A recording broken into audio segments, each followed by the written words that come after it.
The Paula Deen Scandal, a capstone project for the George Washington University, presented by Kelly LeGuilin, Lauren Lazaruk, Jessica Throckmorton, and Donnell Carter. Our team conducted thorough research to determine how the crisis communication scandal was handled for Paula Deen. Case overview. Celebrity chef Paula Deen was accused and admitted to using racial slurs and discrimination against employees. The issue became a crisis with Deen's response. This resulted in losses of multi-million-dollar contracts and a negative public image. Deen has the opportunity to flip the issue into an ethical leadership platform. Organization. Paula Deen was ranked as the fourth highest earning chef in 2012 with a net worth of over $17 million. Primary stakeholders include Paula Deen Enterprises, employees, customers, family, advertisers, corporations, partners, and readers. Secondary include communities, the cooking industry, future generations, competitors, and the media. Paula Deen is partial owner of two world-renowned restaurants, Lady & Sons Restaurant and Uncle Bubba's Oyster House, both which are located in Savannah, Georgia. Deen has sold over 8 million copies of 14 cookbooks. Her bi-monthly magazine entitled Cooking with Paula has over 1 million subscribers. Deen is most notable for her popular cooking shows that appear on the Food Network, Paula's Home Cooking, Paula's Best Dishes, and Paula's Party. Deen has received many multi-million-dollar contracts with large corporations such as Walmart, Smithfield, Harris, Springer Mountain Chickens, Target, and Home Depot. Environment. Internally, employees felt that Deen encouraged a racially discriminatory environment. Prior to the lawsuit, employees were asked to wear Aunt Jemima-themed outfits and yell in front of the restaurant, "Come and get it, y'all." This was traditional for slaves on plantation. Externally, Paula Deen reinforces the stereotype of a Southerner. The Southern stereotype is common in our society. According to Professor David Davis of Mercer University, stereotypes are very long-standing. They are based on people from one group judging from another group. The rise of the Southern stereotyping of Deen was in 2013. We were in the process of re-electing our first black president, Barack Obama. Americans are more than ever sensitive to modern racism. Rasmussen reported in July of 2013 that 32% of Americans believed race relations were getting worse. Racial tensions continued to heighten in 2013 because of the George Zimmerman trial. This case was occurring at the same time Deen publicly admitted to using the N-word, which made it an obvious scandal for the media to exploit. Issue. In March 2011, former general manager of Uncle Bubba's Oyster House, Lisa Jackson, filed a civil action suit against Paula Deen, Earl Hires, Paula Deen Enterprises, the Lady & Sons Enterprises, and Uncle Bubba's Seafood and Oyster House for sexual harassment and racial discrimination. Jackson claimed in the suit that Deen would regularly call African American employees the N-word. This was the beginning of the kernel of the issue rising for Deen. Accusations of African American employees being racially mistreated by Deen, affecting her positive image as a celebrity chef. The issue became a crisis on May 2013 at a taped deposition when Paula Deen admitted to using the N-word in the past. The crisis spun out of control when Food Network cut her contract, along with many other companies. Timeline. One of her former employees, Lisa Jackson, filed a civil suit accusing Deen of racial and sexual harassment. In May of 2013, at a taped deposition for the civil suit, Deen admitted to using the N-word in years past. Her hard-earned success came to a screeching halt in June 2013 when she found herself in the center of a media scandal. On the 19th, the National Enquirer quickly ran a story stating they had a video of Deen, her racial confessions, triggering the onset of media scrutiny and lost contracts. On the 21st, Deen was scheduled to appear on the Today Show, but she canceled. She then posted a video apologizing online. Only a few hours after her online video, Food Network announced they would not renew Deen's contract. Just 2 days later, on the 23rd, QVC announced they would be reviewing their business relationship with Deen. Deen then appeared on the Today Show on the 26th, apologizing for her actions. Apologies were also issued through social media in an attempt to minimize the damage. Civil rights leaders Reverend Jesse Jackson and Al Sharpton came to Dean's defense following the controversy. Jackson said if Dean is willing to acknowledge mistakes and make changes, she should be reclaimed rather than destroyed. On August 23, 2013, the case of Jackson v. Dean was dismissed in the Georgia court after both parties reached a settlement outside of court. Repercussions.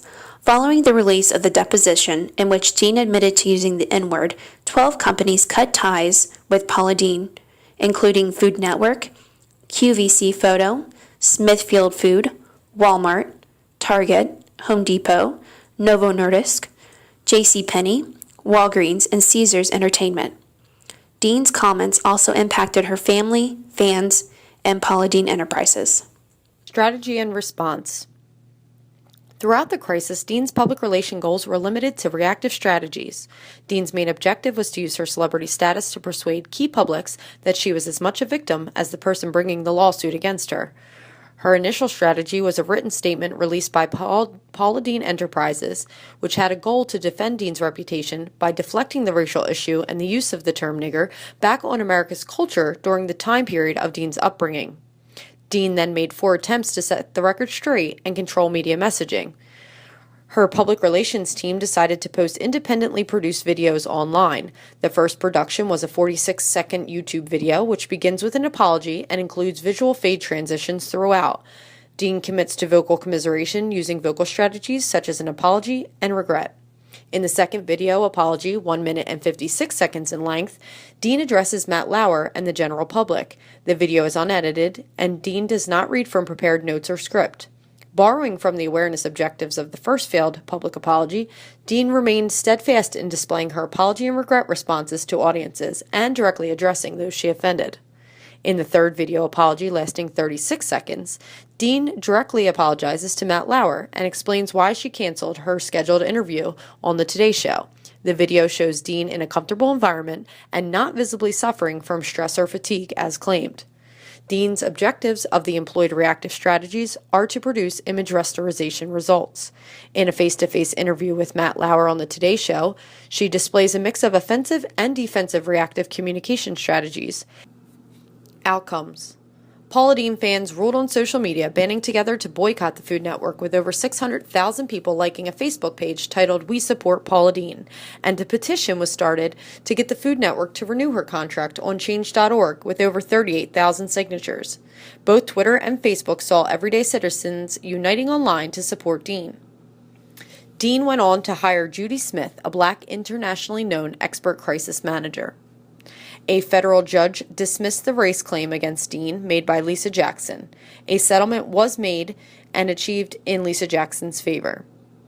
Deen fired her all-local legal team and hired new lawyers. After being dropped by distributors, Deen announced the launch of her kitchenware website called pauladeenkitchenware.com. 3 months after begging for America's forgiveness and admitting that she had used the word nigger, Paula Deen made her first public appearance at a Texas cooking show, receiving a standing ovation from a predominantly white audience when she stepped on the stage at the Metropolitan Cooking and Entertaining Show in Houston on September 14, 2013. With fans showing enormous support for Deen over the past few months, she has managed to land an investment deal with a private equity firm worth $75 to $100 million for a recently formed company called Paula Deen Ventures. This deal allows Deen to profit from her likeness and expertise beyond the likes of previous licensing agreements.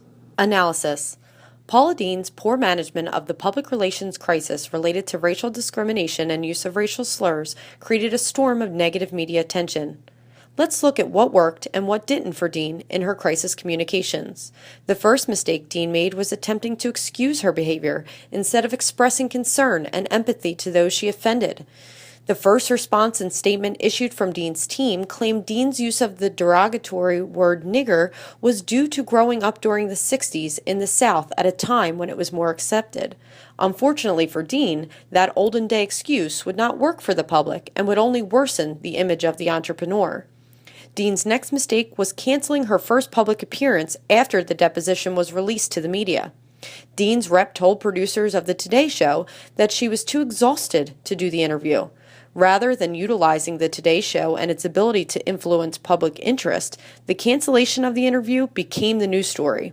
Avoiding the media only further damaged her reputation. In her first video apology, Deen asked viewers for forgiveness. The apology was scrutinized because it lacked any specific details as to what she was actually apologizing for. An apology should be genuine, should acknowledge and accept full responsibility for the wrongdoing, and attempt to repair the injustice and make a promise not to commit the offense again. In the second video apology, Deen claims that the press had misrepresented her and accuses the media of framing her and her family as racist through the tone and context of their crisis coverage. When Deen finally appears as a guest on the Today Show, she misses the mark by making it all about herself and not about her stakeholders. She victimizes herself and leaves little room for her to take responsibility for her actions or to show remorse. She inhibits herself from really connecting with her audience. What Deen does do right, though, is her use of the social media. When Al Sharpton told a TV camera crew that Deen deserved a fair trial and shouldn't be punished for something she said in the past, Deen recognized him as an opinion leader and passed the message through social media to influence the opinion of others. Recommendations. What Paula Deen really needs is a strategic communications plan that will rebuild her brand and work to rectify her relationship with stakeholders. These 7 recommendations can assist in the rebuilding of Paula Deen's brand and reputation post-crisis. First things first, Deen needs to be proactive and plan ahead. She should consider working with a strategic PR and crisis management firm and seek education and training opportunities to learn more about the perceptions and realities of racism. Secondly, Deen Enterprises should conduct specific primary and secondary research in order to determine what will work best for key stakeholders. Online surveys and polls can help establish a baseline to evaluate attitude and behavior changes for fans and customers. In-depth interviews with network and corporate executives can help to determine the impact the crisis had on advertisers and audiences. The management team at Deen's restaurant should conduct focus groups with employees and customers for improvement ideas. Next, strategic philanthropy efforts should be considered. Deen should concentrate these efforts on relative causes such as supporting single moms, children, families, and women with an increased focus on Black community outreach efforts. Current charitable activities should continue and/or increase if possible. Next, Deen should implement no-tolerance policies for sexual harassment or the use of racial slurs in the workplace. Black applicants and employees should be given a fair chance for employment and promotion, and an avenue of recourse should be provided for those who have been mistreated. Years of service employee recognition programs should be launched to incentivize and reward loyal staff members without racial bias. Did you know that 1 week after she issued her first public apology, Deen's new book topped Amazon's bestsellers list in pre-sales? Still, Deen's publisher decided to cancel the deal, and the readers were really at a loss. Deen should create a blog or a free ebook for those readers to help rebuild her reputation and focus on the stakeholders by giving them something that is valuable to them. Deen should continue to embrace the support of her fans. She should organize opportunities for minority groups that she has helped in the past share their positive experiences in working with her. Finally, monitoring tactics such as polls, keyword alerts, and unique URLs should be used moving forward, as well as conducted ongoing content analysis for media coverage.